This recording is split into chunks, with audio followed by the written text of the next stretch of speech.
오늘 이제 성소가 중심이 되는 삶 제 세 번째 강의입니다. 제목은 세상에서 성소의 뜰로라는 제목의 강의가 되겠습니다. 서문을 좀 읽도록 하겠습니다.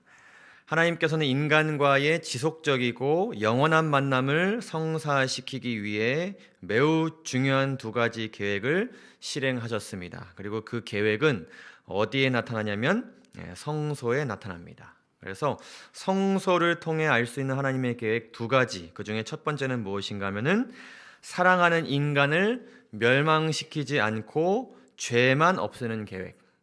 그 다음에 두 번째는 죄를 완전하게 제거하고 죄인들을 구원하는 계획.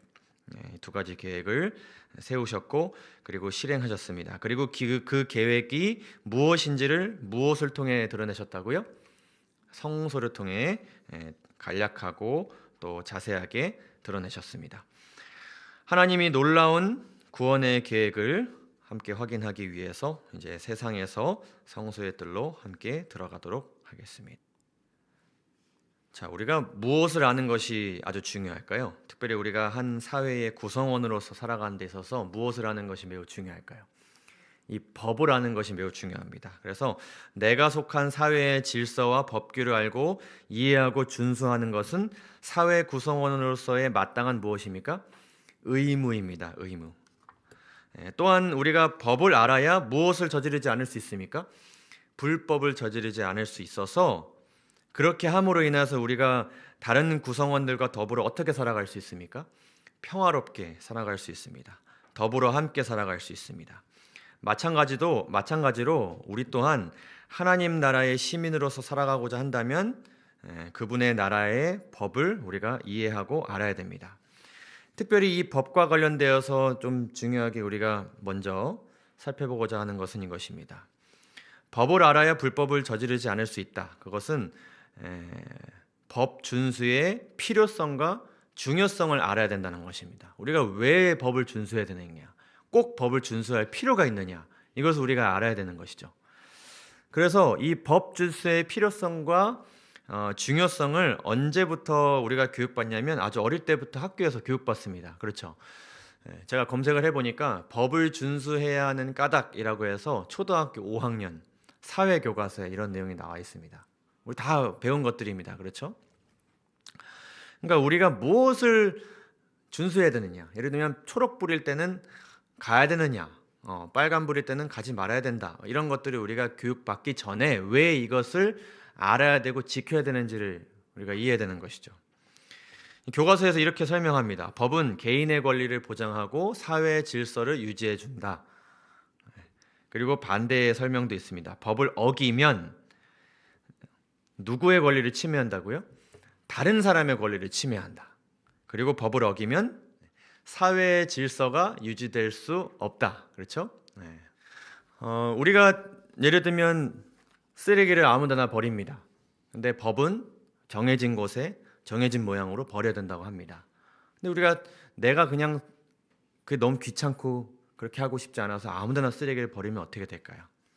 그냥 단순히 그게 불법이기도 하지만 그것으로 인해서 풍기는 어떤 악취나 어떤 사람들이 보여주는 어떤 그런 길의 모습이나 이런 것들이 굉장히 사람들에게 불편한 마음을 주고 나도 그래도 되는구나 라고 생각할 수 있게 됨으로 인해서 질서가 무너질 수 있게 되는 것이죠. 이러한 것들을 우리가 이해하고 그 다음에 무엇을 알아야 됩니까? 법의 내용을 알아야겠죠. 무엇이 불법이고 무엇이 합법인지를 우리가 알아야 됩니다. 그렇죠? 여러 나라들의 아주 독특한 법들이 있습니다. 싱가포르라는 나라를 가면 무엇을 씹으면 안 되냐면 껌을 씹으면 안 됩니다. 껌을 씹으면 그 껌을 누군가 아무데나 버리거나 이렇게 할 수 있는 여지가 있기 때문에 우리나라는 껌을 잘 이렇게 종이에 싸서 버리세요라는 안내 문구를 넣었지만 싱가포르는 껌 자체를 금지시켜 버렸습니다. 거리에서 껌을 씹으면 안 됩니다. 걸리면 벌금을 내셔야 됩니다. 그 다음에 요즘에 이제 많이 각광받는 어떤 휴양지라 그러는데 팔라우라는 곳에 가면은 선크림을 바르면 안 됩니다. 여기는 그 산호초들이 주변에 굉장히 많은데 이 선크림의 기름이 그 생태계에 굉장히 악영향을 끼칠 수 있기 때문에 선크림을 바르면 안 됩니다. 근데 우리나라는 또 어떤 나라입니까? 제가 검색해 보니까 팔라우에서 바를 수 있는 선크림 또 개발해서 나왔습니다. 하와이를 가게 되면 산만한 보행 금지법이라는 것이 있는데, 이것은 무엇이냐면 이게 스마트폰을 보면서 걸어가면 안 됩니다. 이것이 이제 굉장히 안전에 문제가 있기 때문에 아예 그런 것들을 막 책이나 스마트폰 이런 걸 막 몰두해서 걸어가는 것을 아예 여기서는 금지했습니다. 너무 이것과 관련된 사고들이 많이 일어나다 보니까 아예 금지시켜 버렸습니다. 이런 것들을 우리가 알아야 가서 갑자기 이유도 없이 껌 씹다가 철컹철컹 하지 않게 될 수 있겠죠. 그렇죠? 내용을 알아야 됩니다. 우리가 이제 유인물에서도 보시다시피 우리가 하나님의 나라의 시민으로서 살아가고자 한다면 그분의 나라의 법을 알아야 되는데, 특별히 우리가 알아야 되는 법이 무엇인가 하면 이것입니다. 하나님의 나라에서 사형수가 무죄 선고를 받을 수 있는 법. 이 세상에는 이런 법은 없습니다. 반드시 누군가가 죄를 지으면 죄를 지은 본인, 그 당사자가 죄에 대한 대가를 치러야 됩니다. 세상에선 그렇습니다. 근데 하나님의 나라에서는 대신 누군가가 그 죄의 대가를 치러주면 그 죄인이 무죄를 받을 수 있습니다. 이것이 하나님 나라의 법입니다. 그리고 이것이 하나님 나라의 법이기 때문에 이런 방식으로 해서 죄인이 무죄를 받을 수 있게 되면 그것에 대해서 사단이나 다른 존재가 반박할 수 없습니다. 왜냐하면 그것이 누구의 나라의 법이기 때문에, 하나님 나라의 법이기 때문에. 이것은 굉장히 다행스러운 일이죠. 그렇죠? 자, 그런데 사형수가 무죄 선고를 받을 수 있는 그 조건이 여러 가지가 있는데, 첫째는 무엇인가 하면은 그 사형수가 죄를 지은 적이 없어야 됩니다. 근데 만약에 죄를 지은 것이 분명하다면 누군가 대신 그 죄인이 받아야 할 형벌을 대신 받으면 됩니다. 그런데 그 대신 받겠다고 하는 그 누군가가 어떤 존재여야 되냐면 죄의 기록이 전혀 없는 무죄한 존재가 대신 형벌을 당해야 법적 효력이 있습니다. 예를 들면 우리 홍기도 집사님이 사형수세요. 근데 제가 집사님 대신 죽음으로 인하여서 집사님을 무죄 방면시키고 싶어요. 근데 누구도 사형수냐면 저도 사형수예요. 그러니까 제가 사형을 당하는 것은 집사님을 대신하여 받는 사형이기를 바라지만 사실은 누구 때문에 사형을 받는 거예요? 제 죄 때문에 사형을 받는 거예요. 그러니까 전혀 죄의 기록이 없고 죄를 지은 적도 없고 죄된 마음도 품어보지 않았던, 조사를 해보니 전혀 그런 것이 밝혀지지 않은 존재가 대신 집사님 대신해서 그 형벌을 당해야 그게 법적 효력이 있는 것이죠. 자, 그리고 하나님의 법에서 그 죄인에게 요구되는 것은 무엇인가 하면은 그렇게 함으로 인하여서 형벌은 면할 수 있지만 대신 요구되는 것이 있어요. 그것은 무엇인가 하면은 진실한 회개, 곧 뉘우침과 자신의 죄에 대한 솔직한 자백이 요구됩니다. 내가 이러이러한 것을 저질렀습니다. 죄를 저질렀습니다. 그래서 제가 뉘우칩니다. 회개합니다. 이런 것이 이제 죄인에게 요구되는 것입니다. 이런 것들이 갖춰지게 되었을 때에 죄인이 무죄 선고를 받는 그 법적 효력이 발휘될 수 있는 것입니다. 자, 그에 대한 몇 가지 증거 성경절들을 좀 보도록 하겠습니다. 히브리서 9장 22절을 보시게 되면 율법을 따라 거의 모든 물건이 피로써 정결하게 되나니 무엇이 없은즉 피 흘림이 없은즉 사함 곧 용서받고 무죄 받는 것은 불가능합니다. 무엇이 없으면요? 피 흘림이 없으면. 고린도후서 5장 21절을 보시게 되면 하나님이 죄를 어떻게 하지도 못하시는 분, 알지도 못하신 이를 우리를 대신하여 죄로 삼으셨다, 이렇게 말씀하십니다. 그리고 그것은 우리로 하여금 그 안에서 하나님의 의가 되게 하려 하심이라. 여기서 의가 된다는 것은 의롭다, 죄가 없다, 이런 선고를 받을 수 있게 하신 것이죠. 근데 대신하여서 죽으신 분이 어떤 분이시라고요? 죄를 알지도 못하시는 분, 그러니 죄를 지은 적도 없으신 분이시죠. 그런 존재가 우리를 대신하여 그 죄의 대가를 치르셨기 때문에 우리가 의롭다, 무죄다라는 선고를 받을 수 있게 된 것입니다. 요한일서 1장 9절을 보시게 되면 우리가 우리 죄를 어떻게 하면, 자백하면, 내가 무슨 죄를 저질렀는지를 솔직하게 고백하고 그것을 인정하면 그는 미쁘시고 의로우사 우리 죄를 사하시며 모든 불의의 소리를 깨끗하게 하실 수 있게 되는 것입니다. 그렇죠. 근데 자백하지 않으면 저는 그런 죄 저지른 적 없는데요 라고 하면 아무리 죄를 알지도 못하신 분께서 그 사람을 위해서 대신 죽음을 겪으셨어도 자백하지 않으면 법적 효력이 발생하지 않는 것이죠. 그래서 이 죄인에게 필요한 것은 크게 두 가지입니다. 무지한 존재의 죽음과 회개하는 마음이다. 이 우리가 방금 살펴본 내용이 어떻게 실제적으로 이루어졌는가를 우리가 볼 수 있는 가장 대표적인 예가 무엇인가 하면 바로 이 가인과 아벨의 이야기입니다. 가인과 아벨의 이야기. 창세기 4장을 보시게 되면 이 가인과 아벨이 드린 두 가지 다른 제사에 대해서 말씀을 하시는데, 자, 이 아벨이 드린 제사에는 무엇이 포함되어 있었습니까? 아벨은 자기도 양의 첫 새끼와 그 기름으로 이렇게 제사를 드렸더니 여호와께서 아벨과 그의 제물은 어떻게 하셨어요?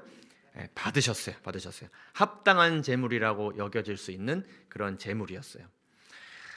자, 근데 어떻게 이 아벨이 무엇을 근거로 해서 양의 첫 새끼를 그 희생 제물을 제물로 바쳤을까 하는 것입니다. 도대체 어디서부터 이런 제사가 시작되었고 무엇을 근거로 해서 이 제사를 아벨이 드리게 되었는가 하는 것입니다. 그 근거가 되는 것이 무엇인가 하면은 여자의 후손의 희생을 통해 인류가 구원을 받고 선악의 싸움이 사탄의 패배와 멸망으로 종결될 것이라는 것이 예언된 창세기 3장 15절의 약속이 그 근거입니다. 이 약속이 없었다면 아담과 하와는 죄를 저질렀던 그 순간 그 에덴 동산에서 바로 사망이라는 죄의 삭을 감당해야 됐습니다. 그러나 이 약속을 근거로 해서 그들이 에덴 동산 밖으로 나갈 수 있었어요. 어떻게 해서요? 살아서 나갈 수 있었어요. 가죽 옷을 입을 수 있었어요. 그래서 이 예언을 기점으로 해서 그들이 무엇을 드리기 시작했냐면 희생을 통한 제사, 그 희생을 통하여서 내가 살게 되었고 살아가고 있고 살 수 있습니다라는 고백을 드리게 된 것입니다. 이것이 성소의 시작이죠. 우리가 첫째 날 이것을 함께 살펴보았었습니다. 그래서 부조와 선지자라는 영감의 글을 보게 되면 이렇게 설명해요. 그는 아벨입니다. 아벨은 자신이 죄인인 것과 죄와 그 죄의 형벌인 죽음이 그의 영혼과 하나님과의 교통을 가로막고 있는 것을 보았다. 자, 우리가 첫째 날 우리가 들었지 않습니까? 하나님께서 우리와의 무엇을 성사시키고 싶으세요? 항상 만남을 성사시키고 싶으세요. 만나고 싶어 하세요. 근데 그 마음도 누구도 가지고 있었냐면 아벨도 가지고 있었는데 그 만남이 성사되지 못하게 하는 것이 무엇인지를 그가 이해했어요. 그것이 무엇이었어요? 그것은 죄라는 것이었고 내가 죄인인 것이었고 그리고 죄의 형벌이라는 것은 형벌인 죽음이 그것을 가로막고 있다는 것을 하나님도 하셨고 아벨도 그것을 이해하고 있었어요. 그는 죽임을 당한 제물, 즉 희생된 생명을 드림으로 하나님께서 마련하신 죄를 해결하는 장치를 그가 하나님과 같은 마음으로 그것을 마련함으로 인하여서 율법의 요구를 승인하였다. 곧 율법이 요구하는 바가 뭐예요? 희생을 통해 피 흘림이 없으면 사함이 없다. 피 흘림이 없으면 의롭다함을 받을 수 없다. 피 흘림이 없으면 하나님과 인간의 만남이 성사될 수 없다. 그것이 있으면 성사될 수 있다. 그것이 있기 때문에 만남이 성사될 수 있었던 것이죠. 추가적으로 이렇게 설명합니다. 그는 흘려진 피를 통하여 미래의 희생, 창세기 3장 15절에 예언된 미래의 희생, 여자의 후손의 희생, 즉 그리스도께서 갈바리의 십자가에서 죽으시는 것을 바라보았습니다.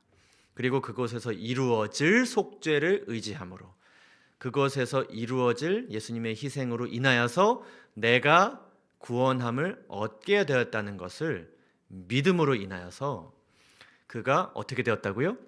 의로워졌으며 그의 제물이 받으신 바 되었다는 증거를 얻었다.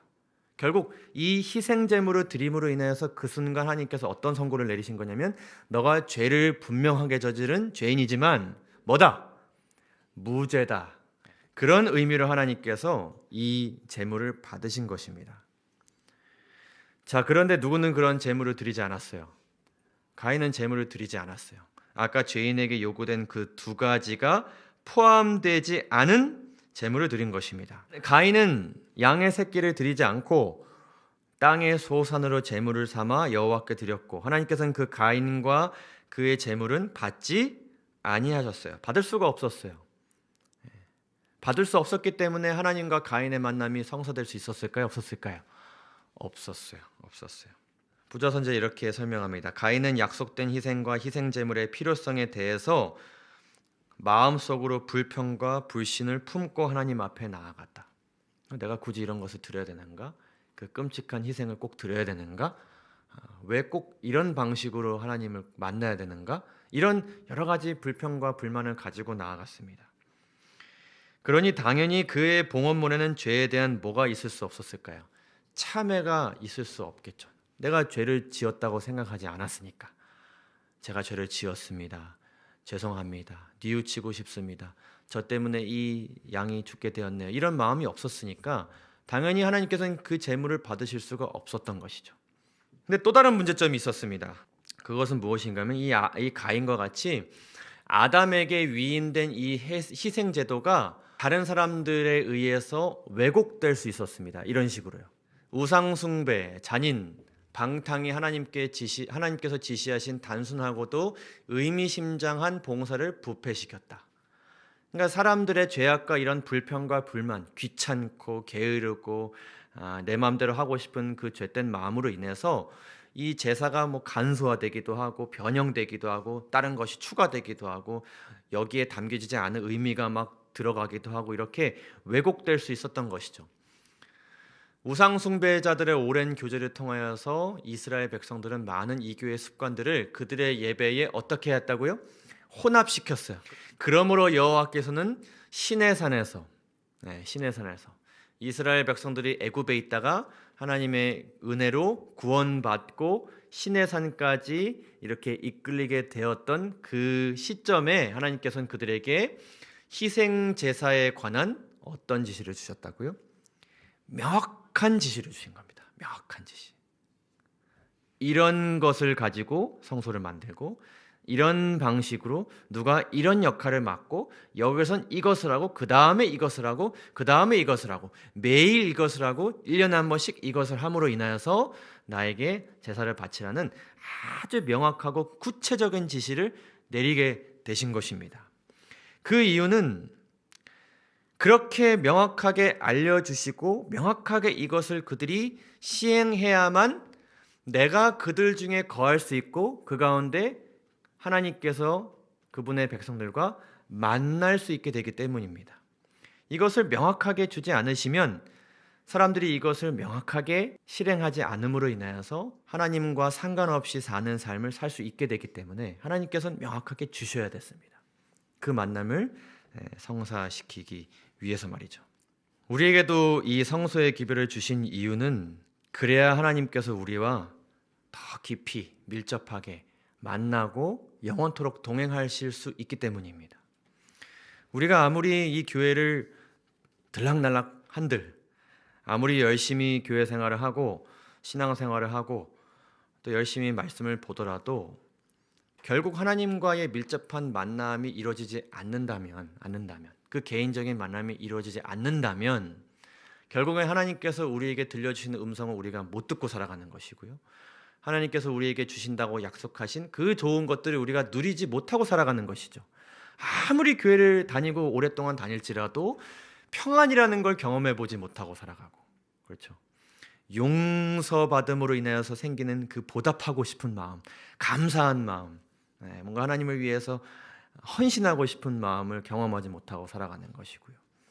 깨어진 관계, 그리고 여러 가지 복잡하고 스트레스 받는 여러 가지 문제들이 해결되는 은혜를 경험하지 못하게 되는 것이고요. 그렇죠?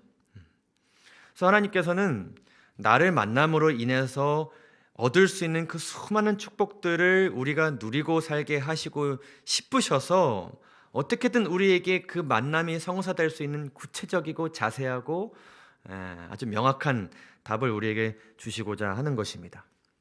그래서 우리가 이제 정말로 이제 본격적으로 함께 성소로 들어가도록 하겠습니다.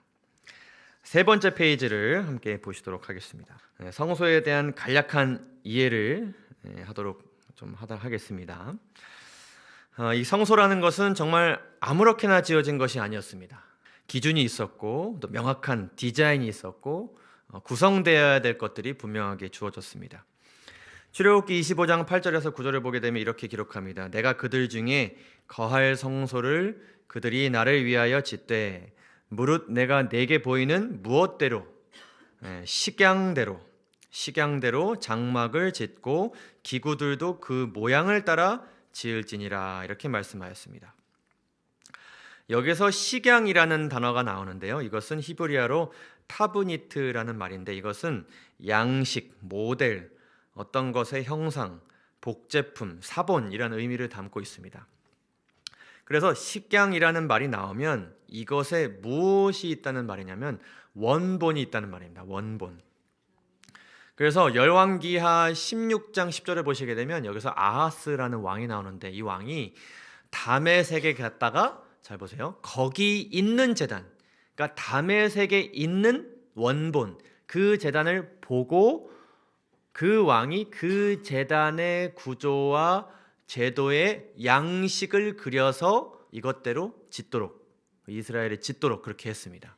히브리서 8장 5절을 보시게 되면 저희가 섬기는 것은 어디에 있는 것의 모형과 그림자라고요? 하늘에 있는 것의 모형과 그림자. 그래서 이 원본이 있고 거기에 햇빛이 비치면 생기는 그림자. 그래서 그 그림자는 원본이 아니잖아요. 그렇죠? 네. 어느 부분에 원본이 있다는 것을 나타내는 일종의 형상이잖아요. 그렇죠? 그래서 지상에 있는 성소는 하늘에 있는 것을 나타내는 그림자, 형상, 그리고 모형이었다라는 것을 우리가 이해해야 됩니다. 그래서 지상에 지어진 성소는 원본이 아니라 하늘에 있는 원본의 모형입니다. 그래서 지상 성소에서 이루어진 모든 봉사와 구성 등은 하늘 성소에서 이루어지는 일들과 관련이 있다는 것을 일단 기본적으로 이해하시고 우리가 성소의 내용을 살펴볼 필요가 있습니다. 그래서 이와 관련된 내용은 이제 우리가 다음과 그 다음 시간에 좀 더 자세히 살펴보도록 하겠습니다. 자, 하나님께서 모세를 통해서 이스라엘 백성들에게 이 성소의 디자인을 명확하게 그려주셨어요. 이런 모습인데 이 성소의 디자인을 주신 하나님은 어떤 하나님이시면 질서의 하나님이세요. 질서의 하나님. 우리가 여기 이제 유인물에 보시면 출애굽기 27장에 이 성소의 그 규격에 대해서 말씀하셨는데 가로는 몇 규빗이요? 100규빗, 약 50m입니다. 그리고 세로는 50규빗, 그의 절반, 약 한 25m 이렇게 되었습니다. 그래서 이것을 이제 위에서 보시면 약 이런 모양인데 여러분 유인물에도 나오죠? 자, 이제 그림을 좀 보시면 성소를 지었을 때 오른쪽이 어떤 방향입니까? 동쪽. 그래서 동쪽에서부터 이렇게 성소를 들어가게끔 하셨습니다. 그리고 성소를 들어가자마자 첫 번째 보게 되는 그 첫 번째 공간을 무엇이라고 하냐면 뜰이라고 합니다. 뜰, 성소의 뜰. 그리고 이제 성소로 들어가게 되는데 첫 번째가 성소 혹은 첫째 칸이라고 하고 그 안쪽에 있는 두 번째 칸을 이제 지성소라고 합니다. 근데 이 모습이 어떻습니까? 아주 정확하게 정사각형 두 개가 이렇게 이루어지는 그런 모습으로 디자인하셨어요. 그래서 이렇게 대각선으로 네 개의 선을 긋게 되면 정확하게 뜰 중심에 무엇이 있냐면 이제 번제단이 있고 그 다음에 왼쪽 중심에는 무엇이 있어요? 지성소가 정확하게 그 중심에 위치하게 되는 것입니다. 자, 그 다음 이제 보시면 4쪽을 보시고 이제 그림을 보시면 자, 여기 이제 내용이 굉장히 중요합니다. 성소의 구성과 출입 가능 대상인데요. 이제 오른쪽에서 왼쪽으로, 동쪽에서 서쪽으로 이렇게 성소 봉사가 이어집니다. 자, 첫 번째 공간을 뭐라 그런다고요? 뜰이라 그러고 그 다음에 두 번째이자 첫째 칸을 뭐라 그런다고요? 성소라고 그런다고요. 두 번째는 지성소라고 합니다. 자, 모든 그 공간, 모든 칸은 다 구성이 있는데 세 가지로 구성되어 있습니다. 첫 번째 뜰은 무엇으로 구성되어 있냐면 번제소, 번제단, 물두멍 이렇게 세 가지로 구성되어 있습니다. 그 다음에 성소는 무엇으로 구성되어 있냐면 등대, 진설병상, 떡상이라고도 하고요. 그 다음에 분향단 이렇게 구성되어 있고, 지성소는 이제 법궤가 있고 그 위에 속죄소가 있고 그 위에 그룹이 있습니다. 우리 지난번에 그룹 천사 잠깐 살펴보았죠. 자, 그 다음에 여기서 아주 중요합니다. 여러분들께서 이것을 꼭 기억해 주셔야 됩니다. 그 공간마다 들어갈 수 있는 출입이 가능한 대상이 있어요. 자, 뜰에는 누가 출입할 수 있냐면 이제 예배자와 그리고 레위인, 성소 봉사를 하기로 구별된 레위 족속에 들어갈 수 있는데, 이 예배자는 누구신가 하면 내가 예배 드리고 싶다라는 마음을 가진 사람. 그러니까 출입을 원하는 죄인 누구나 들어올 수 있어요. 어디는요? 뜰에는. 자, 근데 성소부터는 아무나 들어갈 수 없습니다. 성소는 누가 들어갈 수 있냐면 제사장들만 들어갈 수 있습니다. 그리고 지성소에는 1년에 한 번씩 누구만 들어갈 수 있냐면 제사장들 중에서도 대제사장 한 명만 들어갈 수 있습니다. 여러분, 이 차이를 꼭 기억해 주시기 바랍니다. 지금 단번에 다 외우실 수는 없겠지만 중요하다는 것을 기억하시고 좀 확인하면서 강의를 들어주시면 좋을 것 같습니다. 자, 성소의 뜰의 봉사는 이런 식으로 이루어졌습니다. 바쁘게 이루어졌을 거예요. 얼마나 그 하루하루 죄를 지은 백성들이 얼마나 많았을 거예요. 정말 눈꽃 뜰 새 없이 이런 이 봉사가 이루어졌을 것입니다. 성소 경험의 시작, 함께 이제 3번 들어가도록 하겠습니다. 우리가 성소 경험의 시작을 이야기하면 항상 무엇부터 얘기하면 이 뜰에서 무엇이 이루어지는가에 대해서부터 이야기합니다. 근데 성소의 경험은 뜰에서부터 시작되지 않았습니다.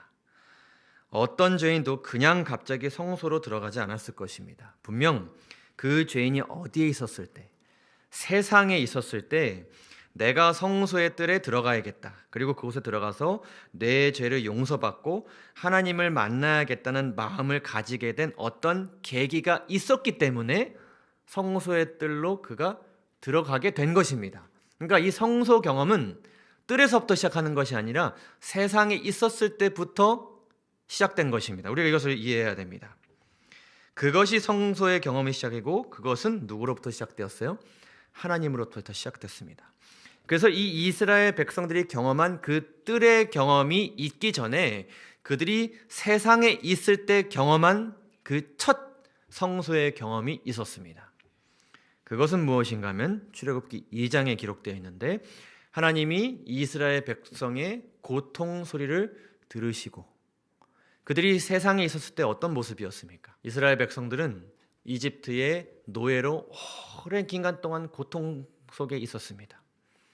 그들이 한때는 요셉이란 사람으로 인하여서 그곳에 이끌려 와서 그곳에서 번영하였고 번성하였고 남부럽지 않게 한때 살았었습니다. 그러나 요셉을 알지 못하는 왕이 그 나라를 지배함으로 인해서 이들이 정말 억울하게 번성하는 이방 나라 족속이라는 이유만으로 차별을 당하고 마침내 그들을 위해 노예 생활하는 종들이 되었습니다. 그렇게 세상 속에서 그 죄의 영향 가운데서 신음하고 살아가고 있었을 때에 하나님께서는 그들의 고통 소리를 어떻게 하셨어요? 들으시고 하나님의 아브라함과 이삭과 야곱에게 세운 그의 언약을 어떻게 하셨어요? 기억하사 하나님이 이스라엘 자손을 돌보셨고 하나님이 그들을 기억하셨더라. 그리고 마침내 하나님께서는 거기서 그치지 않으시고 여호와께서 이르시되 내가 애굽에 있는 내 백성의 고통을 분명히 보고 그리고 그들이 그들의 감독자로 말미암아 부르짖음을 듣고 그 근심을 내가 알고 그리고 내가 어떻게 해서 내려가서 그들을 애굽인의 손에서 건져낼 것이다. 그래서 하나님께서는 세상에서 고통과 불행 가운데 신음하고 있는 그분의 백성들을 구원하시기 위해 그분의 계시던 곳에서 그들이 있는 곳으로 무엇 하시는 일을 먼저 하셨어요? 내려오시는 일을 먼저 하셨어요. 우리가 있는 곳으로 하늘의 그 영원한 차원에 계신 분께서 우리가 살아가는 그 유한한 시간과 죄가 지배하는 이 세상 속으로 어떻게 하셨어요? 내려오시면서 성소의 역사가 시작된 것입니다. 듣고 알고 계시기만 하시고 그곳에 계속 머물러 계셨다면 이루어지지 않았을 일이죠. 내려옴으로 인하여서 그분의 능력이 그들의 삶에 밀접하게 미치게 되었고, 그분의 능력으로 인해서 이렇게 그들이 애굽의 노예살이에서 구원받게 되었습니다. 하나님의 놀라운 은혜죠. 하나님께서는 출애굽기 19장에서 그들에게 이런 약속을 주셨습니다. 내가 애굽 사람에게 어떻게 행하였음과 내가 어떻게 독수리의 날개로 너희를 업어 내게 인도하였음을 너희가 보았느니라. 세계가 다 내게 속하였으니 너희가 내 말을 잘 듣고 내 언약을 지키면 너희는 모든 민족 중에서 내 소유가 되겠고 너희가 내게 대하여 제사장 나라가 되며 그리고 거룩한 백성이 되리라. 이런 약속을 우리에게 주셨습니다. 그리고 나서 하나님께서 무엇을 주셨냐면 십계명을 주신 것입니다. 이 십계명의 서문을 보면 아주 중요한 말씀이 나옵니다. 그냥 하나님께서는 아무런 은혜도 베푸시지 않고 내가 하나님이니까 너는 나 외에 다른 신들은 내게 있게 말지니라고 명령하지 않으셨어요. 그들의 고통의 소리를 들으시고 그들을 구원하시기 위해서 어떻게 하시고요? 내려오시고 그분의 능력으로 손수 구원하시고 그리고 앞으로 내가 너희의 하나님이 될 것이라는 아주 분명하고 정말 희망찬 기대가 넘치게 만드는 그런 약속을 주시면서 내가 너를 애굽 땅 종되었던 집에서 인도하여 낸 너의 하나님 여호와라는 것을 알려주시면서 다시 한번 그것을 상기시켜 주시면서 무엇을 주셨어요? 계명을 주셨어요. 그러니까 하나님께서는 우리로 하여금 무엇을 먼저 주시고 무엇을 먼저 주시고자 하시는 분이냐면 계명을 지키고자 하는 동기를 충분하게 먼저 주시고자 하시는 분입니다. 그리고 나서 무엇을 주시냐면 순종과 사명을 주시는 분이십니다. 그러니까 반대로 우리가 신앙생활을 하면서 무엇을 받는 것이 중요하냐면은 계명을 지키고 싶은 마음을 하나님께로부터 계속 받는 그 과정이 먼저 선행되어야 돼요. 하나님이 나를 어떻게 인도하셨는가? 지금까지 나를 어떻게 인도하셨는가? 나를 인도하시기 위해서 무엇을 하셨는가? 이런 것들을 생각하면서 그 마음 가운데 하나님을 위해 내가 뭔가 하고 싶다는 마음을 받으면서 또 우리 주변 사람들에게 그런 마음을 주면서 우리가 어디로 들어가야 돼요? 순종으로 들어가야 됩니다. 그래서 지금 여기 나와 있지 않지만 이스라엘 백성들이 하나님께서 이렇게 십계명을 주셨을 때에 그들이 뭐라고 하냐면 우리가 하나님께서 주신 명령을 다 지켜 행하겠나이다 이런 고백을 해요. 다 지킬 수 있었을까 없었을까요? 하나도 똑바로 못 지켰어요. 근데 마음은 어떤 거예요? 나를 이렇게 구원하신 분을 위해서 막 다 지키고 싶었던 거죠. 그 마음이 드러난 것입니다. 예수님도 이렇게 사람들을 이끄셨어요. 예수님께서는 먼저 무엇을 하셨냐면 먼저 그들의 삶에 다가가는 일을 하셨습니다. 여기 보시면 예수님께서 어부로서 살아가는 제자 되기 전 사람들에게 이렇게 다가가시는 것인데 이것은 그냥 예수님께서 있는 곳에서 그 해변가로 그냥 다가가신 것만 이야기하는 것이 아니라 예수님께서 오래전 그들을 구원하시기 위해 하나님과 함께 구원의 계획을 제정하셨고 창조하셨고 3장 15절의 예언을 주셨고 인간 역사를 이끄셨고 그런 식으로 마침내 때가 참에 이 땅에 오셨고 이 땅에 오신 그 상황 속에서 그들에게 다가가신 그 모든 역사가 다 담겨 있는 것입니다. 이것이. 그러면서 나를 따라오라. 따라오라. 내가 너희를 사람을 낚는 어부가 되게 하리라. 너희가 지금은 이렇게 사람들에게 차별받고 무시받고 정말 보잘것없는 사람의 삶으로 살아가고 있지만 내가 너의 삶을 어떻게 변화시켜줄지 기대감을 가지고 나에게 따라오라. 이런 명령을 주신 것이죠. 말씀을 주신 것입니다. 약속을 주신 것입니다. 그러면서 그들에게 이런 말씀을 주셨어요. 너희가 나를 어떻게 하면 나의 계명을 지킬 것이라고요? 나를 사랑하면 나의 계명을 지키리라. 여기서 지키리라는 미래형입니다. 미래형. 그러니까 사랑하면 지키게 될 것이다. 이런 말씀이에요. 그래서 예수님께서는 그분의 공생의 기간 동안 어떤 작업을 하시는 거냐면은 그들로 하여금 그분을 사랑하게 만드는 작업을 하신 것입니다. 그래서 공생애를 통해 십자가를 통해 부활을 통해 용서를 통해서 그들의 마음에 무엇하는 마음이요? 예수님 너무 저도 사랑합니다. 그래서 예수님께서 부활하시고 나서 제 아들을 만나시고 그리고 베드로를 만나자마자 제일 먼저 확인하신 게 뭐예요? 내가 나를 무엇하느냐? 사랑하느냐? 그랬더니 베드로가 뭐라 그랬어요? 주님 그러하나이다. 내가 주님을 사랑하는 줄 주님께서 아시나이다. 그러니까 예수님의 그 내려오시고 그 삶을 이끄시고 그 사람을 위해 죽으시고 부활하신 그 모든 과정을 통해서 이 베드로가 무엇하고 싶은 마음이 생겼어요?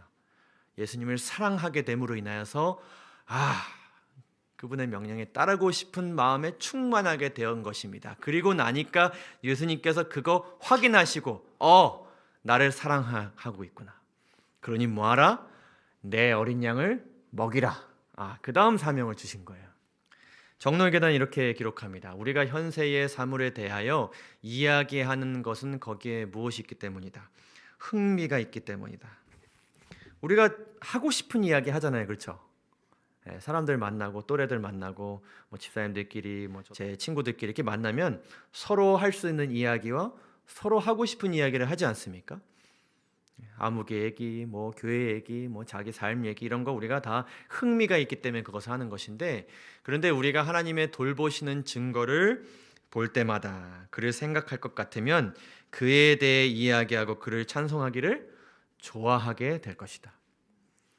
그래서 우리가 예수님과 더불어 살아가게 되면서 우리가 경험할 수 있는 매우 큰 복은 무엇인가 하면은 내가 이런 죄를 짓지 말아야 된다라는 그 법의 내용도 우리가 알게 되지만 하나님께서 제정하신 법이 내가 지키고 싶은 것이 되고 죄는 내가 짓지 않고 싶은 것이 되는 것이 이게 복음의 변화입니다.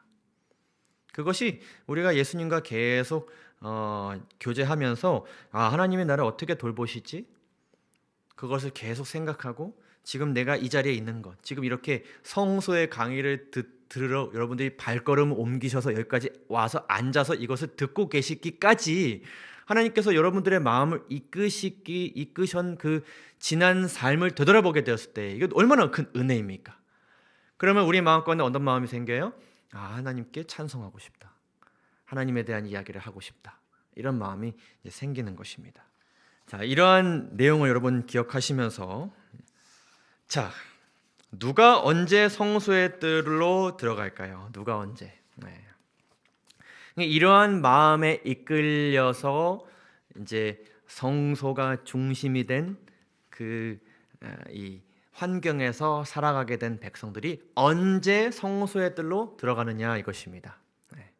자, 레위기서 4장을 보시게 되면 만일 평민의 한 사람이 여호와의 계명 중 하나라도 부지 중에 범하여 허물이 있었는데 그가 범한 죄를 누가 그에게 깨우쳐 주면 그는 흠없는 암염소를 끌고 와서 뜰로 이제 들어가는 것입니다. 근데 이제 우리가 여러 가지 이제 법의 조항들이 있고 레위기서의 말씀들이 있지만 제가 하나만 이제 대표적으로 꼽은 것입니다. 이 레위기서 4장과 다른 말씀들을 보게 되면 여기 보면 평민의 한 사람이 죄를 저질렀을 때, 그리고 제사장이 죄를 저질렀을 때, 혹은 대제사장이 죄를 저질렀을 때, 그런 말씀들이 여러 가지 내용들이 나옵니다. 그 내용들에 따라서 가지고 오는 이 제물이 다르기도 하고 약간의 순서가 다르기도 하지만 대략의 내용은 비슷합니다. 그 중에 대표적인 것을 이제 말씀드리는 것입니다. 그렇게 좀 이해를 하시면 좋겠습니다. 자, 그런데 이제 뜰에 들어와서 이 죄를 저지른 죄인이 첫 번째로 가는 곳은 어딘가 하면 번제소라는 것입니다. 번제소. 레위기 4장 29절을 보시게 되면 그 범한 죄로 말미암아 그것을 예물로 삼아서 그 속죄제 희생에, 그러니까 이 죄를 씻기 위해서 나를 대신하여 희생하게 되기로 정해진 이 제물의 머리에 무엇을 하고요? 안수를 하고, 손을 얹어서 안수를 하는 것인데 그 희생을 어디서 잡을 거라고요? 번제소에서 잡습니다. 근데 이 안수하는 의식에는 어떤 의미가 있냐면 죄가 제물에게 전가되었을 때 형벌도 제물에게 무엇이 된다고요? 전가된다. 이것은 내 죄를 이 희생 제물에게 전가시키는 의식입니다. 전가시키는. 그러니까 이 의식을 통해서 원래는 죄를 저지른 사람이 누구였는데, 나였는데 죄를 저지른 그 존재가 누가 되는 거냐면 이 양이 되는 것입니다. 이 제물이 되는 것입니다. 그러면서 내가 감당해야 될 형벌도 이 제물에게 전가, 이동되는 것이죠. 그러면은 내가 죄를 저질렀기 때문에 내가 죽어야 되는데 이 죄와 죄의 형벌이 이 제물에게 이동되었기 때문에 회개하는 죄인의 생명이 어떻게 되는 거예요? 보존되는 것입니다. 보존. 계속 살아갈 수 있게 되는 것이죠. 자, 그러면서 이 죄인이 무엇을 해야 되냐면 레위기서 5장에 이렇게 기록합니다. 이 중에 하나에 허물이 있을 때는 아무 일에 잘못하였노라 자복하고, 자, 이 허물이 있을 때에 그 범과 내가 죄를 저지르는 것에 대해서 내가 이런 일을 잘못했습니다라고 무엇해야 된다고요? 자복해야 된다고 했습니다. 자복. 그래서 성소의 뜰에 들어간 죄인은 먼저 번제소에 가서 자신이 저지른 죄를 감당할 희생 제물을, 죄와 죄의 형벌이 전가된 제물을 이제 죽이는데, 잡는다 그랬잖아요. 그렇죠? 번제소 잡는다. 근데 그것을 누가 해야 되냐면은 죄를 저지른 자신이 그 형벌을 실행하는 것입니다. 그 제물에게요. 직접 자신의 손으로 그 제물을 죽이고 그 앞에서 자신이 저지른 죄에 대한 솔직하고 진심 어린 고백, 곧 자복을 하였습니다. 그래서 이런 형태로 이제 한 것입니다. 번제소에 먼저 가서 죽이면서 내가 이런 죄를 저질렀습니다 라고 자복을 하는 것인데, 그 희생 제물의 피 흘림을 바라보면서 죄인은 이런 마음을 가져야 했습니다. 내 죄로 인해 너가 희생을 당하는구나. 나 아니면 죽지 않을 수 있었던, 내가 아니었다면 보존될 수 있었던 생명입니다. 근데 내가 보존되기 위해서 얘는 죽을 수밖에 없게 된 것이죠. 제 결과와 대가가 이렇게 크구나. 내가 이 고통을 당해야 했는데 그 무죄한 제물이 뭘 알았겠습니까? 제가 그 아브라함의 그 아들 이삭처럼 제가 그것을 감당하겠나이다 하고 겸허하게 죽음을 받아들이지 않았을 것입니다. 발버둥 쳤을 수도 있고 굉장히 고통스러운 소리를 내면서 죽을 수 있었겠습니다. 그 소리를 들으면서 이 죄인은 이렇게 생각해야 했습니다. 내가 이 고통을 당해야 했는데 나로 인해 너가 이렇게 죽게 되었구나. 그러면서 그 마음에 무엇이 싹트게 되었냐면 다시는 무엇을 짓지 말아야겠다. 죄를 짓지 말아야겠다. 죄란 이렇게 무서운 것이구나. 자, 이 시점에서 우리가 드려야 하는 참된 회개의 필수 요소들에 대해서 좀 살펴보도록 하겠습니다. 우리가 하나님께 회개 기도를 드린다고 그러잖아요. 그렇죠? 잘못을 뉘우치고 용서를 구한다. 이런 우리가 그런 기도를 드려야 된다. 그런 고백이 필요하다. 이런 말들을 많이 하고 성경 속에서 우리가 그 근거들을 많이 살펴보고 있는데, 우리가 하나님께 회개를 드릴 때에 갖춰야 될 필수 요소가 무엇인가? 성소를 통해 알 수 있는 필수 요소가 무엇인가? 첫 번째는 무엇인가 하면은 내가 주님을 십자가에 못 박았다는 사실에 대한 자각이 반드시 필요합니다. 요한복음 1장 29절을 보게 되면 보라 세상 죄를 지고 가는 하나님의 어린 양이로다 라는 말씀을 하고 계십니다. 이 어린 양은 누구를 상징합니까? 모든 세상의 죄를 지고 가기 위해서 이 땅에 오신 예수님을 상징합니다. 그 예수님은 세상의 죄를 지고 가셨다 그러는데 그것은 누구의 죄를 이야기할까요? 우리의 죄를 이야기합니다. 세상 모든 사람들의 죄를 이야기합니다. 근데 그 죄를, 세상 죄를 지고 가는 이 어린 양은 누구의 어린 양이에요? 하나님의 어린 양입니다. 마치 그 죄인이 자신의 그 소중하고 아끼고 정말 사랑하는 그 어린 양을 가져와서 제물로 정말 눈물 흘리며 바쳤던 것처럼 하나님께도 이 어린 양이 얼마나 귀중했을까요? 근데 이 어린 양은 그 당시 지상에서 그 사람들이 드린 어떤 그 가축에 비교할 바가 아니었습니다. 이 어린 양은 하나님이셨고 그분의 아들이셨습니다. 이사야서 54장을 보면 이렇게 기록합니다. 그가 찔림은 누구의 허물 때문이라고요? 우리의 허물 때문이요. 그가 상함은 우리의 죄악 때문이라. 히브리서 6장을 보시게 되면 아주 강력한 말씀이 나옵니다. 하나님의 선한 말씀과 내세의 능력을 맛보고도 타락한 자들은 다시 새롭게 하여 회개하게 할 수 없나니. 자, 여기서 이게 무슨 무시무시한 말씀인가 이렇게 생각을 하실 수 있겠지만, 여기서는 타락한 사람들은 어떤 사람들이 이야기하냐면 예수님이 자신이 원하는 삶에 방해가 된다고 판단하여 그분과의 관계를 완전히 단절하기로 선택한 사람을 가리킵니다. 그래서 그런 사람은 고집스럽게 회개하지 않고자 하기 때문에 하나님은 그런 사람을 회개시킬 수 없고 또 용서하실 수 없는 것이죠. 근데 그렇게 죄를 저지른 사람들은 어떤 사람들과 같다고 말씀하시냐면, 이는 그들이 하나님의 아들을, 이미 죽으신 그 하나님의 아들을 어떻게 해요? 다시 십자가에 못 박아 드러내놓고 욕되게 함이라. 그래서 우리가 계속 죄를 저지르는 것에 대해서 무감각해지고 그것에 대해서 인지하지 못하고 또 계속 저지르는 것은 마치 무엇과 같다고요? 다시 예수님을 십자가에 세워서 못 박고 세상에 욕되게 하는 것을 다시 반복하는 것이라는 것을 우리에게 말씀해 주고 계십니다. 산상보훈을 보게 되면 이런 기록이 있습니다. 우리의 가슴을 아주 아프게 하는 기록이죠. 사람이 십자가에 들리신 예수님을 바라볼 때에, 그분의 십자가를 우리가 묵상하게 될 때에 인간의 죄가 무엇인지를 분별하게 됩니다. 그는, 죄를 지은 사람은 영광의 주님을 징벌하고 십자가에 못 박게 한 것이 죄라는 것을 깨닫는다. 말로 다할 수 없는 따뜻한 사랑을 받았음에도 불구하고 계속해서 배은망덕과 반역으로 일관된 생애를 살아왔음을 알게 된다. 계속해서, 그것도 어떻게 해요? 직접 내 손으로, 마치 그 죄인이 직접 자기의 손으로 양을 죽였던 것처럼 직접 하나님의 아들을 십자가에 못 박으며 상처를 받아 피가 흐르는 그분의 심장을 누가 찔러온 거예요? 죄를 저지른 내가 찔러온 것입니다. 그것을 깨닫는 것이 무엇의 경험이었냐면 뜰의 경험이었습니다. 뜰의 경험. 그리고 반대로 이것을 위해서 그 계속 찌르는 그 반복되는 그 죄의 짐을 감당하기 위해서, 그리고 그들이 그런 극악무도한 죄를 저지른, 하나님의 어린 양을 찌른 죄를 저지른 그 사람들을 구원하시기 위해서 예수님은 기꺼이 그 무거운 십자가의 짐을 지셨습니다. 이것이 우리의 무엇이 되어야 되냐면 회개의 동기가 되어야 됩니다. 그리고 회개의 중심이 되어야 되고 회개의 내용이 되어야 됩니다. 우리가 예수님을 그렇게 한 것이고, 아무리 그 찌르는 그 고통, 그 괴로움, 그것이 아무리 고통스럽고 마음 아프고 눈물이 나게 할지라도 그것은 주님께서 받으신 고통에 비하면 아무것도 아닙니다.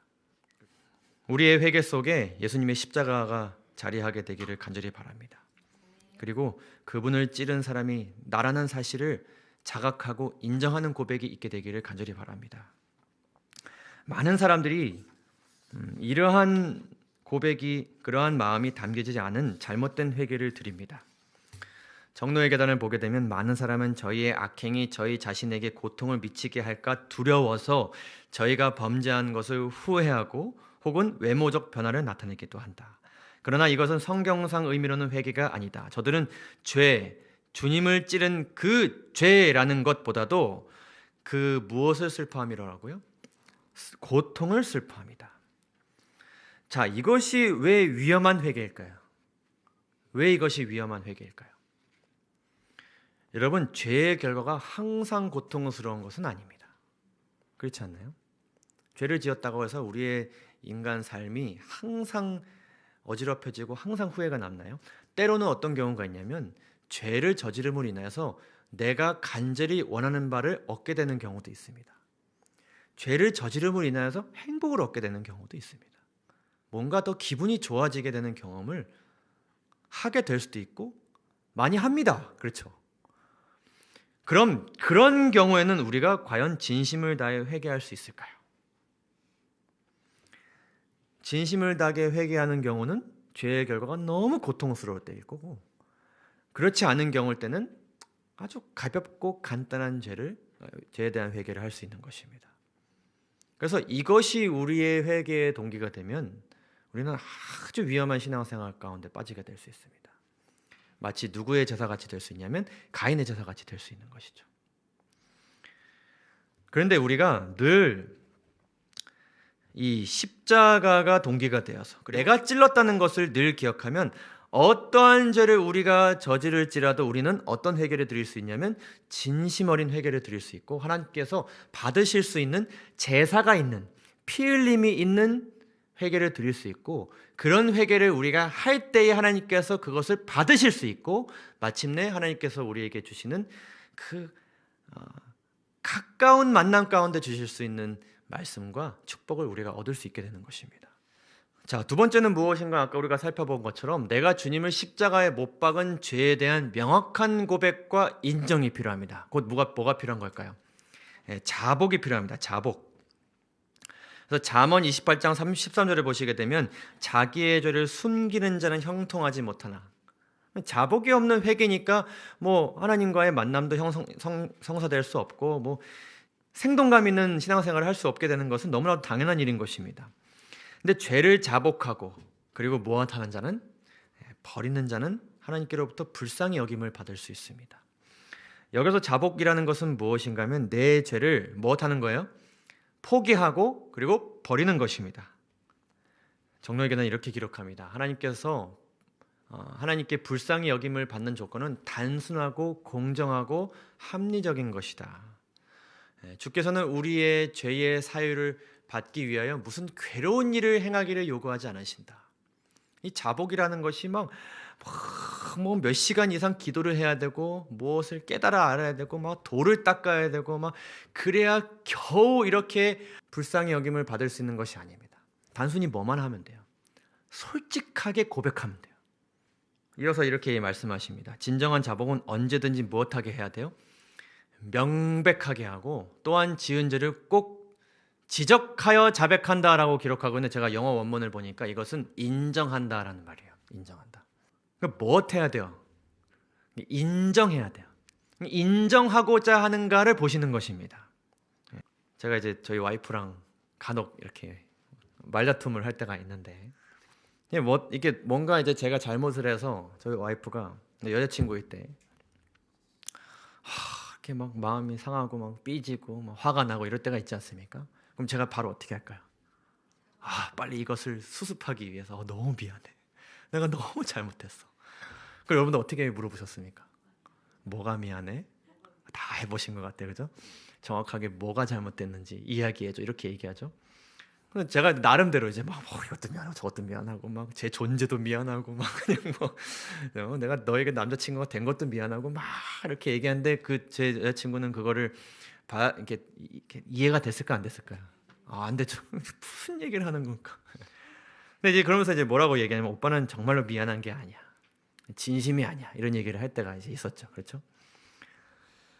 저는 뭐라 그랬을까요? 무슨 얘기야? 내가 얼마나 미안한데. 근데 속으로는 뭐 생각하면 이 사람은 내 마음을 꿰뚫어 알고 있나? 나는 다 그걸 알거든요, 사실은. 그걸 간파하고 있다는 걸 아는데 이 자존심이 그걸 뭐 하고 싶지 않은 거냐면 인정하고 싶지 않은 거예요. 그러니까 저가 잘못했다고 이야기하는 그 대상이 제가 이것을 잘못했다고 한 것을 제가 인정하고 싶지가 않은 거죠. 그러니까 하나님께서는 우리에게 요구하시는 건 뭐냐면 그걸 무엇하길 바라시는 거냐면 인정하길 바라시는 겁니다. 로마서 8장 26절을 여러분 보시게 되면 우리가 마땅히 기도할 바를 알지 못한다 이런 기록이 나와요. 그러니까 우리가 명백하게 우리가 잘못한 것을 하나님께 정확하게 인정하고 고백할지라도 하나님의 입장에서는 그게 근본적인 문제가 아닐 수도 있어요. 그렇죠? 엉뚱한 것을 고백할 수도 있어요. 그러나 하나님께서 우리에게 보고자 하시는 것은 뭐라고요? 제대로 용서를 구하고자 하는 마음, 인정하고 싶은 마음, 그 인정하고 싶지 않은 그 자존심과 욕구를 하나님 앞에 버리는 그 마음, 포기하는 그 마음, 그것을 보시는 겁니다. 그래서 제가 이와 관련된 재림교회 주석들을 살펴보니까 이러한 내용은 무엇과도 연결된다고 이야기하냐면 야고보서 5장에서 너희 죄를 서로 고하며 병낫기를 위하여 서로 기도하라 이 말씀과 이어진다는 설명도 있습니다. 때로는 우리가 교회 생활하면서 함께 신앙생활하면서 누군가의 부족하고 연약한 점을 이렇게 서로 이야기할 때가 있습니까? 없습니까? 있어요. 내가 이것 때문에 기분이 안 좋았다, 상했다, 이런 것 때문에 나에게 고민이 있었다, 화가 났다, 이런 것들을 이렇게 서로 이야기할 때가 있지 않습니까? 거기에는 무엇이 필요할까요? 말할 수 있는 용기도 필요하고 친절하게 예수님의 방식으로 이야기해 주는 것도 중요하겠지만 반대로 모두 필요할까요? 그것을 무엇하는 마음? 인정하는 마음. 인정하는 마음. 저 사람이 보기에 그럴 수 있다는 것을 받아들이는 마음도 우리에게 필요한 것입니다. 내가 누군가의 죄를 이야기해 줘야 될 때도 있지만 또 누군가가 나의 죄를 이야기해 주는 때도 있습니다. 하나님께서는 말씀을 통해서 우리의 죄과를 드러내시기도 하지만 보통은 누구 통해 들으시냐면 다른 사람을 통해 드러내십니다.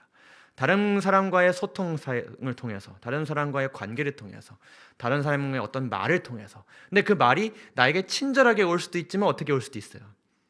너 왜 그런 식으로 해? 짜증나게 해. 이렇게 올 수도 있잖아요. 근데 우리 마음에 어떤 마음이 필요해요?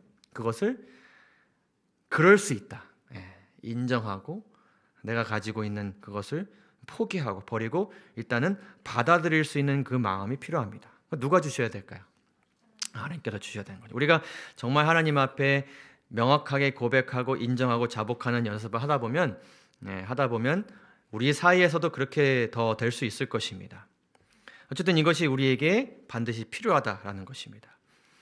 세 번째는 무엇인가 하면은 주님을 못 박는 그 죄를 어떻게 하고 싶지 않은 마음, 다시 짓지 않고 싶은 마음과 함께 그렇게 하지 말아야겠다는 결심이 우리에게 필요합니다. 이것은 아주 중요한 말씀입니다. 요한복음 8장에서 예수님께서 어떤 사람을 만나세요? 간음하다가 붙잡혀서 대중 앞에 선 한 여인을 만나게 되십니다. 그럴 때 예수님께서 이 여인에게 한 말씀을 주셨는데 이것은 우리가 가져야 할 어떤 그 믿음 생활의 아주 중요한 방향성을 알려주시는 것인데 예수님께서 이 여인에게 뭐라고 말씀하셨냐면 나도 너를 어떻게 하지 않으니 정죄하지 않으니. 그러면 이 여인에 대한 어떤 선고가 내려진 겁니다. 용서하겠다는 선고가 내려진 겁니다. 아무도 이거에 대해서 반박할 수 없는 것입니다. 그러면은 내가 정죄하지 않는다는 그 예수님의 마음을 받은 그 죄인은 이제 무슨 마음을 가지고 이제 나아가야 되는 거냐면 내가 그렇게 해가지고 예수님을 찔렀고 막 거기에 막 파고 들어가지고 그렇죠? 막 그냥 내가 또 죄를 저질렀고 예수님을 또 죽였고 나는 정말 가치 없는 존재야. 막 그렇게 막 어두운 간으로 파고드는 것이 아니라 이제는 어느 방향으로 이제 나아가야 되냐면은 용서받았고 하나님께 나에 대한 하나님의 그 가치는 변하지 않았고 하나님께 나에게 무슨 명령을 주셨어요? 용서라는 그 세상에서의 구원받은 그 경험을 그 동기를 주신 분께서 이제는 무엇하라고 명령하세요? 다시는 가서 죄를 범하지 말라. 내가 정죄받지 않고 용서받은 이 죄를 내가 저지르지 않아야겠다는 어떤 미래지향적인 앞으로 나아가는 방향성을 가지고 이렇게 나아가기를 바라시는 것이죠. 사도행전 2장을 보게 되면은 이 베드로가 이런 설교를 합니다. 오순절 성령 사건 이후에 베드로가 이런 설교를 하는데 우리가 방금 살펴본 세 가지가 아주 잘 스며들어 있습니다. 그가 하나님께서 정하신 뜻과 미리 아신 대로 내준 바 되었거늘 너희가 법 없는 자들의 손을 빌려 못 박아 죽였으나 자 주님을 죽인 사람이 누구라고 명확하게 얘기했어요? 너희가. 그러니까 그들은 어떤 생각을 가지고 있었냐면은 바리새인들이 죽였다, 정치인들이 죽였다 이렇게 생각을 했는데 결국 그 예수님을 죽인 그 사람은 누구였어요? 나였어요. 내가 죽인 거였어요. 그러므로 너희가 회개하고 돌이키라 이렇게 말했어요. 돌이킨다는 것은 무엇인가 하면은 내가 걸어가던 방향을 이렇게 바꾸는 것이죠. 여기서 회개하고 돌이킨다는 것은 그 회개한다는 그 말 속에 무엇이 담겨 있냐면 누가 너를 죽였다. 내가 예수님을 죽였다는 인정과 내가 그렇게 살지 말아야겠다는 돌이킴, 그렇죠? 그렇게 너희가 살아가는 방향성을 이렇게 바꾸라. 그러면 너희가 무엇을 받게 될 것이냐면 죄 없이 함, 곧 용서를 받게 되는 것이죠. 용서를. 이같이 하면 새롭게 되는 날이 주 앞으로부터 이룰 것이요. 하나님이 그 종을 세워 복 주시려고 너에게 먼저 보내서 너희로 하여금 돌이켜 각각 그 악함을 어떻게 하셨느니라. 버리게. 버리게. 그러니까 결국에는 정말 진심 어린 회개로 우리를 이끄시고 그러한 내가 저지른 죄에 대한 인정과 자복을 하면서 결과적으로 하나님께서 우리로 하여금 이끄시게 하고자 하는 것은 무엇인가 하면 그 죄를 어떻게 하는 것이라고요? 버리게 하는 것. 그래서 진정한 회개와 무엇이 없는 자복, 개선이 없는 자복은 하나님께 받으시는 바가 되지 못해요. 그래서 여러 가지 설명을 드렸지만 요약을 하자면 이렇습니다. 내가 주님을 십자가에 못 박았다는 사실에 대한 자각을 우리가 해야 하고요. 내가 주님을 십자가에 못 박은 그 죄에 대한 명확한 고백과 인정, 자복이 필요한데 여기서 중요한 것은 인정하는 마음. 내가 잘못했음을 인정하는 마음. 그렇게 하면서 우리 마음 가운데 어떤 결심을 가져야 돼요? 주님을 못 박은 그 죄를 다시는 짓지 말아야겠다는 결심. 그것을 가지는 것이 매우 중요합니다. 자, 이러한 참된 회개를 우리가 하게 될 때에 어떤 은혜가 있게 되는 것인가? 그 다음 이제 성소의 경험으로 우리를 이끄십니다. 그 다음은 무엇입니까? 번제단으로 우리를 이끄십니다. 그곳에서 무엇을 하냐면 제사장은 그 속죄 제물의 피를 손가락에 찍어서 번제단 뿔들에 바르고 그 피는 번제단 밑에 쏟고 그 모든 기름은 화목제 제물의 기름같이 제단 위에서 어떻게 한다고요? 불사를 찌니 이같이 제사장이 그 범한 죄에 대하여 그를 위하여 속죄 죄를 씻은즉 그가 사함 곧 용서함을 얻으리라 이렇게 말씀하십니다. 자, 여기서 보시면 이제 제물의 피를 손가락에 찍어서 여기 사진에 보이시는 그 양 사면의 끝에 있는 번제단 무엇이에요? 뿔들에 이것을 바른다고 하는데 여기서의 뿔은 무엇을 상징하냐면 성경에서 하나님의 힘과 보호의 능력을 상징합니다. 그래서 이 하나님의 능력과 보호에 상징되는 그것이 이렇게 사면을 이렇게 딱 막고 그 안에서 이 죄의 흔적을 불사르는 것입니다. 그래서 이것은 하나님의 능력 안에서 회개한 자의 죄가 무엇되는 것을 상징하냐면 소각되는 것을 상징했습니다. 자, 그리고 나서 이제 무엇을 하냐면 이제 뜰의 경험 세 번째인데 물두멍으로 이제 이끌림을 받습니다. 여기서는 죄인이 아니라 이제 누가 무엇을 하냐면 제사장들이 이 물두멍에 있는 물에서 손을 씻었습니다. 손을. 그곳에서 죄를 처리하는 과정에서 생긴 죄의 흔적을 씻는 것입니다. 그래서 어디에 들어가기 전 무엇을 만지고 난 다음에 무엇을 처리하고 난 다음에 수시로 계속 물로 이것을 씻어냈습니다. 여러분, 물로 이 죄의 흔적이 씻김을 받는다는 것은 어떤 의미일까요? 베드로전서 3장 21절을 보게 되면 이렇게 기록합니다. 물은 예수 그리스도의 무엇으로요? 부활하심으로 말미암아 이제 너희를 구원하는 편이 곧 무엇이라? 침례라. 육체의 더러운 것을 제하여 버림이 아니요 오직 선한 양심이 하나님을 향하여 찾아가는 것이니라. 자, 이 말씀에서 굉장히 중요한 문구가 뭐냐면 부활하신다는 겁니다. 부활하신다는 것. 이제 우리가 내 손으로 예수님을 못 박아서 그분을 죽게 하셨다는 것 때문에 굉장히 깊은 무엇에 빠질 수 있다고 그랬어요? 죄책감에 빠질 수 있고 후회에 빠질 수 있습니다. 만약에 예수님께서 우리의 죄 때문에 죽으셔가지고 영원한 죽음에 빠지셨다면 우리 또한 계속 그 어두운 심연 가운데서 어두운 신앙생활을 할 수 있었을 것입니다. 그러나 예수님은 어떻게 되셨어요? 우리 때문에 죽으셨지만 어떻게 되셨어요? 부활하셨어요. 그래서 그 죄책감 가운데 빠진 우리의 마음도 어떻게 된 것이냐면 소생되는 것입니다. 그러나 살아셨구나. 얼마나 다행이에요. 내가 찔러 죽였지만은 사셨어요. 생명이 보존되셨어요. 그러니 다행인 것이고 감사한 것이고 나도 죽었지만 어떻게 될 수 있어요? 살아날 수 있어요. 그래서 우리의 그 죄책감이 이렇게 소생, 다시 살아나는 것입니다. 그것을 무엇이라고 이렇게 상징하는 거냐면 물로 씻겨진다, 침례를 받는다 이렇게 표상하는 것입니다.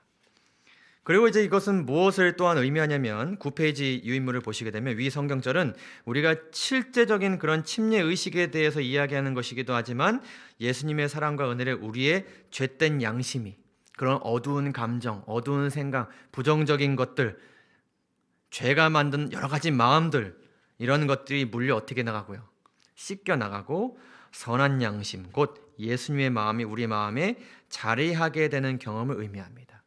희망적이다, 괜찮다, 살아갈 수 있다, 하나님의 능력이 내 삶에 임하겠구나, 나 용서받았구나, 구원받았구나, 너무 감사하다, 하나님을 위해서 살고 싶다, 이웃을 위해 무언가 하고 싶다, 헌신하고 싶다, 죄를 짓지 않고 싶다, 이런 모든 마음이 누구의 마음이에요? 예수님의 마음이에요. 이 마음이 나의 죄된 마음을 대체하는 것, 이런 경험을 물두멍이 상징하는 것입니다. 히브리서 10장 22절은 여러분 개인적으로 참조해 주시고요. 자, 그래서 이제 종합을 좀 해보자면 뜰 안에 중요한 3요소가 있음을 우리가 보게 됩니다. 첫 번째는 무엇인가 하면 희생 제물이 흘린 피, 그리고 두 번째는 제물을 태우는 불, 그 다음에 죄로 묻은 수족을 씻는 물, 이 세 가지가 이 뜰의 가장 필수적이고 가장 중요한 3요소입니다. 3요소. 근데 요한일서 5장을 보시게 되면 이 3요소가 이렇게 잘 기록되어 있는데 한번 읽어볼까요? 예수께서 하나님의 아들이심을 믿는 자 아니면 세상을 이기는 자가 누구뇨? 이는 무엇과 무엇으로 임한 자시라고요? 물과 피로 임한 자니 곧 예수 그리스도시니라. 물로만 아니요 물과 피로 임하셨으니 증거하시는 이는 무엇이다? 성령이시라. 성령은 진리니라. 증거하는 이가 몇이라고요? 셋이니 성령과 물과 피라. 또한 이 셋이 합하여 하나이니라. 복잡한 말 같지만 결국에는 예수 그리스도로 인해 우리가 경험할 수 있는 성령과 물과 피로 인해서 우리가 세상을 이기고 구원받을 수 있다, 이런 말씀입니다. 자, 그런데 여기서 이 3요소는 무엇을 의미하냐면은 죄인을 구원으로 이끄는 요소를 이야기합니다.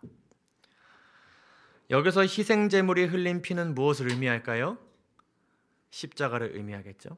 우리가 받아야 할 죄의 형벌을 면하게 해주는 예수님의 십자가. 불은 무엇을 상징하냐면 이 오순절 성령 사건 때 임한 성령의 불을 이야기합니다. 이것은 양심을 깨우고 마음을 움직입니다. 우리의 생각을 움직이는 힘입니다. 그리고 물은 무엇을 상징하냐면 우리가 방금 살펴본 것처럼 부활.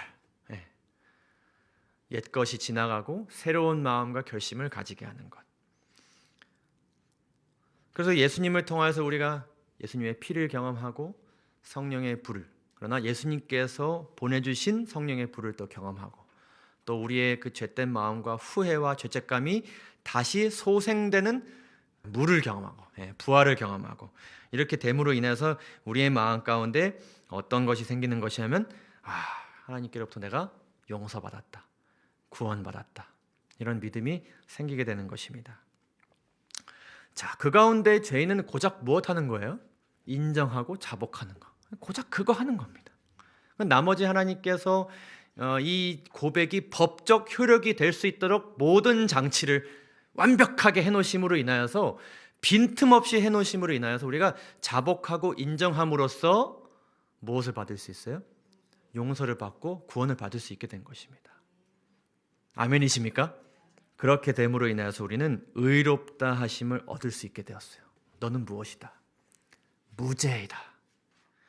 저는 이 글귀가 참 늘 볼 때마다 감동적입니다. 우리는 그리스도의 의를 통하여서 그 그리스도의 십자가와 불과 물로 인하여서 용서를 받고 마치 한 번도 죄를 범하지 않은 사람처럼 하나님 앞에 서게 될 것이다.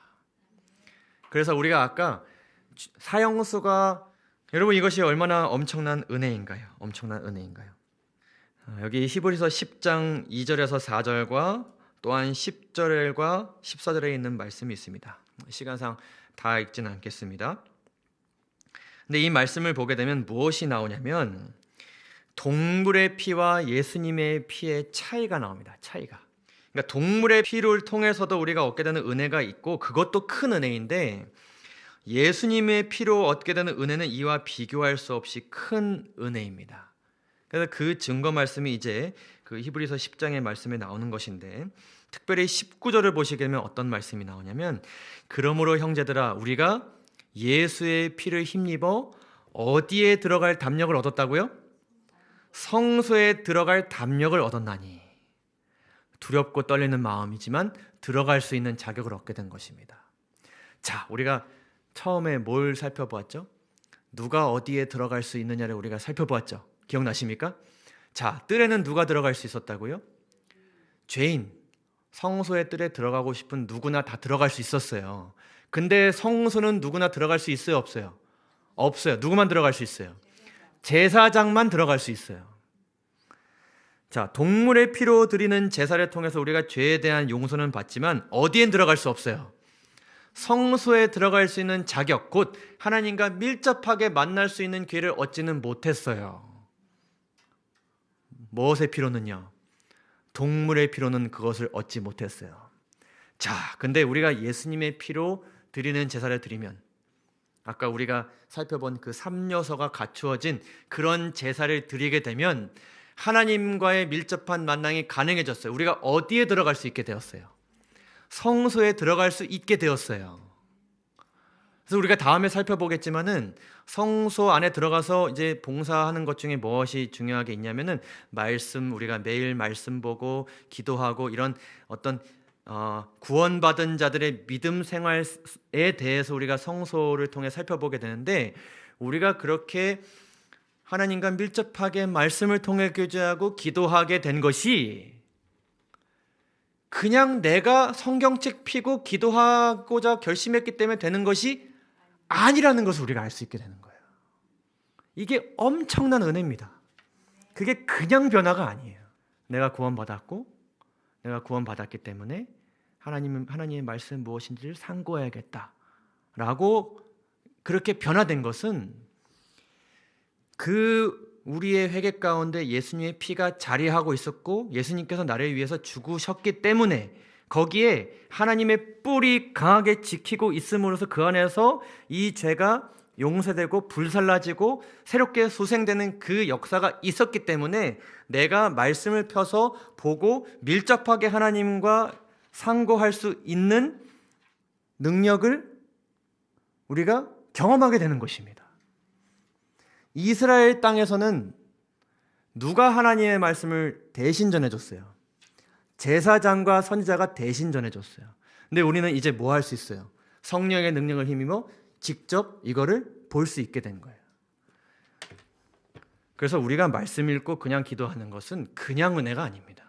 그냥 은혜가 아닙니다. 우리가 살펴본 그 긴 역사, 출애굽부터 쭉 이어온 하나님께서 우리의 고통 소리를 들으시고 우리의 삶 가운데 들어오셔서 우리의 마음 문을 두드리시는 그 역사부터 이어온 이 역사가 없었다면 우리는 여기에 앉아서 이 말씀을 보고 있지 않았을 겁니다. 아무나 경험할 수 있는 것이 아니에요. 그래서 이것은 우리에게 굉장히 큰 은혜입니다. 여러분, 이것은 마치 무엇과 같냐면요, 어떤 죄인이 회개하는 마음이 가득 담긴 반성문 하나 제출하고 무죄 방면을 받고 무죄한 하나님과 교제를 나누게 되는 것과 같아요. 여러분, 이게 얼마나 말도 안 되는 일입니까? 얼마나 이게 있을 수 없는 일입니까? 여러분, 사람들이 이렇게 생각한다고 합니다. 요즘이 아니라 계속해서 어떤 죄를 저지른 죄인이 진심을 가득 담은 어떤 반성문을 법원에 제출하면 어떻게 되는 일이 있어요? 무죄는 받을 수 없지만 감형은 받을 수 있어요. 그렇죠? 근데 법원이 그 반성문에 담긴 그 진심을 어떻게 판단할 수 있냐는 거죠. 그에 대한 사람들의 여러 가지 생각들이 있습니다. 그래서 사실은 이 반성문을 가지고 어떤 죄의 그 결과가 바뀐다는 것은 상식적이지 않고 굉장히 말이 안 되는 일입니다. 그러나 그 마음을 중심을 아시는 분께서 우리가 정말 진심을 담은 반성문 제출하면 감형 정도가 아니라 무엇을 받으실 수 있게 길을 여신 거예요? 무죄까지 받으실 수 있게끔 길을 여신 거예요. 이것은 사단이 어떻게든 막고자 했던 결과입니다. 사단은 맹렬한 유혹으로 예수님의 마음을 쥐어짜듯이 괴롭혔다고 기록합니다. 어떻게든 막고자 했어요. 예수께서 이 세상에 오시자 사단은 그분을 대적하는 일에 그의 모든 능력을 쏟았다. 가능한 모든 방법을 써서 그는 예수님으로 하여금 완전한 유아 시절에서 흠없는 장년 시절로 성장해서 거룩한 봉사와 흠없는 희생 제물이 되지 못하게 하려고 노력하였다. 그러나 그는 어떻게 됐어요? 실패하였습니다. 사랑하는 성도 여러분, 주님께서 우리를 이렇게까지 인도하였음을 감사한 마음으로 믿으시길 바랍니다. 사단은 이제 여러분들을 계속 공격할 것입니다. 어떻게 공격할 것이냐면 뜰의 경험을 한 사람들, 구원받은 자들을 향해서 이런 공격을 할 것입니다. 첫째는 무엇인가 하면 뜰의 경험을 다시 하지 못하도록 할 것입니다. 너 하나님의 아들을 죽인 사람이야. 뜰에 가봤자 용서받지 못해. 들어갈 필요 없어. 너는 이미 버림받은 사람이야. 이런 생각을 가지도록 할 것입니다. 또 반대로 어떤 일이 될 수 있냐면 이것이 형식적인 일이 되도록도 할 것입니다. 그래서 이사야서를 우리가 보게 되면은 이스라엘 백성들의 손에 피가 많이 묻었다 이런 말씀을 하세요. 나중에 이 양을 죽이는 일이 형식적인 일이 된 거예요. 어우 징그러. 그래서 그냥 아무 마음 없이 그냥 죽이고 빨리 해치우고 씻고 나가서 내 할 일 해야지 이렇게 생각하면서 뜰에 들어온 것입니다. 이렇게 되게 하고자 애쓸 것입니다. 또한 뜰의 경험을 의심하도록 할 것입니다. 내가 예수님을 직접 죽인 것은 인정하지만 소생하는 마음, 그 소생하는 능력을 경험하지 못하도록 할 것입니다. 그럴 때마다 우리는 늘 주님의 말씀을 상고하고 영감의 글을 깊이 묵상함으로 인하여서 하나님께서 우리에게 주신 확신과 구원의 그 놀라운 은혜를 경험해야 됩니다. 만일 하나님과 매일 교통하는 사람이 실수를 범한다면, 만일 예수님을 확고하게 주시는 데서 잠시 눈을 돌린다면 그것은 그가 고의적으로 죄를 범하는 것이 아니다. 왜냐하면 그가 자신의 실수를 보게 될 때 그는 다시 돌아갈 것이며 다시 돌아설 것이며 다시 그의 눈을 예수께 고정시킬 것이기 때문이다. 그래서 아까 가늠한 여인에게 하나님께서 주신 그 말씀처럼 혹 사단이 여러분으로 하여금 뜰의 경험을 다시 못하도록 계속 그것이 의미 없는 것처럼 마음을 준다면은 여러분 스스로 생각해야 됩니다. 내가 지금 어디로 나아가야 되겠다. 십자가로 다시 나아가야 되겠다. 하나님께서 이런 마음을 주실 것입니다. 그가 실수를 범했다고 해서 하나님의 마음에 덜 귀중한 존재가 되는 것은 결코 아니다. 여러분 아멘이십니까? 네. 세 가지를 기억하기를 바랍니다. 하나님께서 나를 세상에서 성소의 뜰까지 어떻게 이끄셨는지를 늘 생각하고 감사하는 생애를 살게 되시기를 바랍니다. 하나님과의 밀접한 만남을 위해서는 진정한 회개가 필요한데, 진정한 회개에는 내가 주님을 피 흘리게 했다는 것에 대한 자각과 인정이 반드시 필요하다는 것을 기억하시고 주님의 그 십자가에 대한 말씀을 자주 상고하시기 바랍니다. 그리고 나의 진실한 회개를 하나님께서 기쁘게 받으셨다는 것에 대한 확신을 가지시게 되시기를 바랍니다.